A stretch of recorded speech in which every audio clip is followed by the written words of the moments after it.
O Nobita, malungkot ka ata? Birthday ko kasi ngayon, Doraemon. Walaan sila ma at papa. O, andito naman ako ah. Ano ba gusto mo na regalo? Hindi ko gusto ng kahit na ano. Gusto ko lang kasama ang pamilya ko. Gusto mo ng iPhone 17 Plus, fully paid yan with tempered. Hindi ko yan kailangan. PS5 modified, may laro na NBA 2K26. Ayaw ko! NMAX Turbo, takbo pwede na sa NLEX? Di ako marunong sa Matic, Doraemon. Ang hirap mo naman pasayahin, Nobita, para tong nanonood na to. Doraemon, bakit mo naman nasabi yun? Kasi totoo. Hindi lang material na bagay ang nagpapasaya sa isang tao. Namimiss ko na ang mga magulang ko, lalo na si Papa, busy lagi sa trabaho. Sad boy ka naman, Nobita.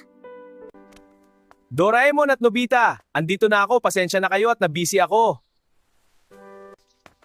Anak Nobita, lagi mong tatandaan na lahat ng ginagawa ko ay para sa'yo. Tara, kain na tayo ng hopyang mungo! Tara, tas bili tayo ng palamig kila Aling Mameng.